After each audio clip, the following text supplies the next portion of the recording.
안녕하세요. 저는 며칠 전 아내에게 뺨을 얻어맞으며 이혼 요구를 받은 유부남입니다.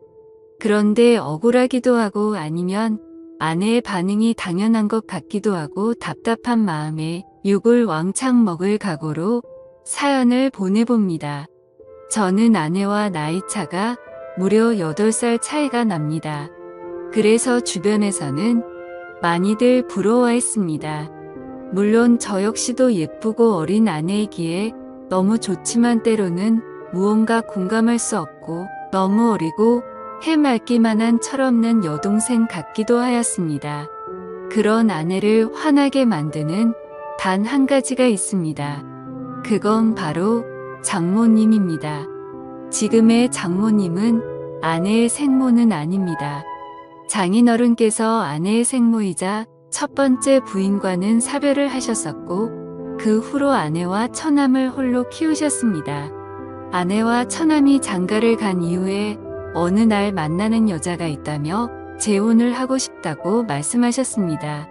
가족들은 처음에 장인어른의 말씀에 당황하였지만 모두들 환영한다며 그분을 소개해 달라고 하였습니다.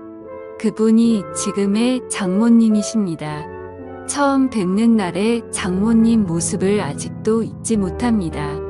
장인어른보다 무려 15살이 어리고 저보다 고작 3살 많은 누나였습니다. 그리고 복장은 짧은 치마에 쫙 달라붙는 티셔츠를 입었고 진한 향수 냄새가 진동했으며 짙은 화장은 마치 화룡의 업소 여성 같이 보이기도 했습니다. 소개하는 자리보다는 나이트나 클럽이 더 잘 어울릴 것 같은 모습이었습니다. 식사와 함께 대화가 오고 갔지만 다들 반응은 냉담했습니다. 아내도 처남도 이거는 아니라면서 절대 반대를 하였고 저나 처남 댁은 별말 없이 암묵적 동의만 하였습니다. 장인어른은 그분의 겉모습과 달리 속은 여리고 착하다며 이해해달라고 하셨습니다. 평생을 너희의 인생을 위해서 살았는데 남은 장인어른의 인생도 지켜달라고 하셨습니다. 한동안 불화가 있었지만 결국 장인어른 뜻대로 재혼을 하시게 되었습니다. 너무나 젊은 새 엄마 새 장모님에 대한 호칭도 부자연스럽고 어색했지만 그래도 장인어른이 행복해 하셨기에 모두들 노력하였습니다. 그렇게 행복할 것만 같은 시간은 길지 않았습니다. 2년쯤 지나서 장인어른은 암에 걸리셨고 몇 번의 수술과 항암 치료를 하였지만 약 1년의 투병 생활 끝에 결국 돌아가시고 말았습니다. 아내는 젊은 장모님이 장인어른의 나이나 건강 상태를 고려하지 않은 채 무리하게 여행도 다니고 밤늦게 데이트도 다니고 술도 같이 많이 마시면서 일찍 돌아가시게 된 거라며 원방하였습니다. 제가 봐도 장인어른께서 12년 사이에 많이 수척해지신 것 같았습니다. 그러니 아내는 더욱 장모님을 원망하였고 장인어른이 계실 때에도 가족들과 장모님 사이에는 분명 안 보이는 벽이 있었습니다. 결국 모든 가족들의 원망과 화살은 장모님께 쏠렸습니다. 장인어른은 이렇게 될 것을 미리 예상하셨던 것 같습니다. 어느 날 평소와 다름없이 낮에 시간이 나서 병원에 들렀습니다. 병원비를 결제하고 병실에 올라갔더니 장인어른 혼자 계셨고 조용히 할 말이 있다며 바람 쐬러 나가자고 하셨습니다. 맞서이었던 저는 그 전에 장인어른과 소주 한 잔씩 하면서 말동무를 해드리고 하였습니다. 많이 답답하고 힘드시지 하면서 장인어른께 말씀을 드렸습니다. 한참을 고민하시면서 혹시라도 자기가 죽게 된다면 아주 가끔이라도 장모 찾아뵙고 안부라도 물어주면 안 되려고 하시는 것이었습니다.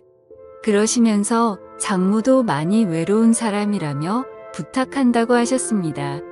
저는 마지막 당부 같은 걸 하시는 장인어른께 빨리 쾌차하셔서 집으로 가시면 장모님께도 더 잘하고 처갓집에 더 자주 찾아뵙겠다고 하였습니다. 자네만 믿는다며 저한테 여러 번 부탁을 하셨습니다. 그 뒤로 장례가 끝나고 어느 정도 시간이 지날 때쯤 장모님께 전화를 드렸습니다. 집에 그냥 계신다고 하셨습니다. 퇴근하고 과일 및 고기 등 이것저것 사서 처갓집에 들렀습니다. 아내 보고 같이 가자고 하면 불같이 화를 내며 안 갈 것이 뻔하기에 퇴근길에 혼자 갔습니다. 장모님께서 말을 안 한지 사람을 안 만난지 며칠이 지났는지 모르겠다며 반갑다고 하셨습니다. 장모님도 많이 수척해지시고 예전과 달리 얼굴에 그늘이 가득했습니다. 장모님의 이런저런 넋두리와 저녁 식사를 마치고 다음에 또 오겠다고 인사를 드린 후 나왔습니다. 배우자 중 누가 먼저 돌아가시면 3년은 많이 힘들단 얘기를 들은 적이 있습니다. 그래서인지 더 고맙다고 자주 놀러오라고 하시는 모습에 마음이 아팠습니다. 그날 이후 3일에 한 번씩은 꼬박꼬박 전화를 드려서 집에만 계시지 말고 친구도 만나시고 나들이도 다니시라고 말씀드렸습니다. 살 곳도 만날 사람도 없다며 그냥 집이 좋다고 하셨습니다. 그래서 정말 외출하고 싶으신데 가실 곳이 없으시면 점심때 회사 근처로 오셔서 전화 달라고 하였습니다. 언제든지 나가서 맛있는 점심 사드리겠다고 하였죠. 그 후로 가끔 오셔서 점심도 같이 먹고 카페도 가서 대화를 하였습니다. 어느 날 아내가 이런 사실을 알게 되었고 저한테 불같이 화를 내었습니다. 그래서 장인어른 부탁부터 있었던 사실을 전부 이야기해 주었습니다. 아내는 장인어른의 부탁을 무시하지 않고 들어준 것은 고맙지만 앞으로 장모님과 개인적인 연락은 하지 않았으면 좋겠다고 하였습니다. 그리고서는 장모님께 전화해서 더 이상 자기의 새엄마도 저의 장모도 아니니 연락하지 말라고 하였습니다. 이 사실은 처남에게도 알렸습니다. 처남도 아내에게 그 정도까지는 할 필요 있냐며 심한 거 아니냐고 하였지만 아내는 확고했습니다. 그렇게 한두 달 지났을 때 장모님께 연락이 왔습니다. 그래도 가끔은 제가 연락을 줄 거라고 생각했는데 한 번도 안 와서 서운했다며 시간 될 때 처갓집에 놀러 오라는 것이었습니다. 집에 이것저것 고장나고 교체해야 될 것은 많은데 할 줄도 모른다며 도와달라는 것이었습니다. 그래서 이번 주말에 한번 찾아뵙겠다고 말씀을 드리고 아내에게는 주말에 회사 상사분들이랑 골프 약속이 있다고 거짓말을 하고 처갓집으로 갔습니다. 장모님께서 반갑게 맞이해 주시더군요. 저는 가자마자 수도, 전구, 벽지, 보수, 문고리 등 수리 및 교체를 시작했습니다. 딴 건 몰라도 제가 뭐 고치는 손재주는 좀 있는 편이었거든요. 그 집도 아내가 어릴 때부터 살던 집이다 보니 이래저래 오래돼서 고장난 것들이 많았습니다. 점심때가 훌쩍 지나서야 모든 것이 끝났고 늦은 점심을 먹게 되었습니다.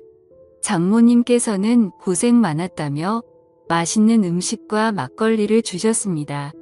한 잔, 두 잔 주시는 대로 마시다 보니 조금 취하게 되었고 소파에 쉬다가 잠이 들었습니다.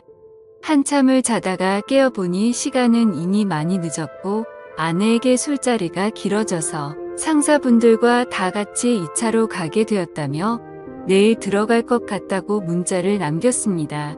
그러고는 다시 거실 소파에서 잠을 잤습니다. 잠을 자고 있는데 무언가 소리가 들렸고 장모님 혼자서 술을 드시고 계셨습니다. 저도 옆에 앉아서 한두 잔 거들면서 장모님 말씀을 들어드리다 결국 만취하게 되었었죠. 저도 지금 생각하면 참 후회되지만 그날 술에 취해서였던 건지 실수를 저지르고 말았습니다. 그 사건 이후 장모님은 기탈 없이 그냥 즐기면 되는 거라고 하시면서 더 노골적으로 만남을 요구하셨습니다. 계속 거절을 하였지만 회사까지 찾아오셨습니다. 몇 번이고 다음에 찾아뵙겠다며 택시를 태워서 보내드렸지만 또 오셨습니다. 결국 처갓집을 가게 되었고 그렇게 만남을 가지게 되었습니다. 그런데 꼬리가 길면 잡히던 내 행동이 수상해서 핸드폰을 뒤져보고 안 것인지 아내가 어떻게 안 것인지 모든 사실을 다 알게 되었습니다.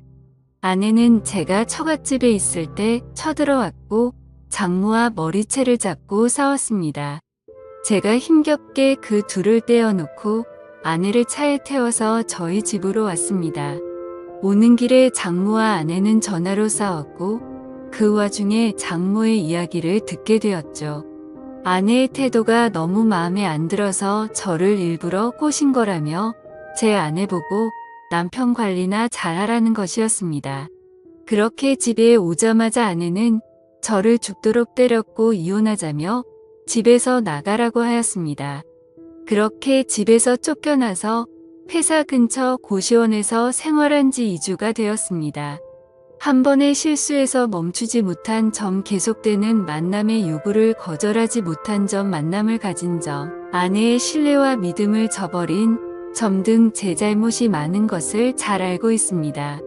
하지만 장모님의 그런 악의적인 의도로 벌어진 일들이라는 것이 억울하기도 합니다.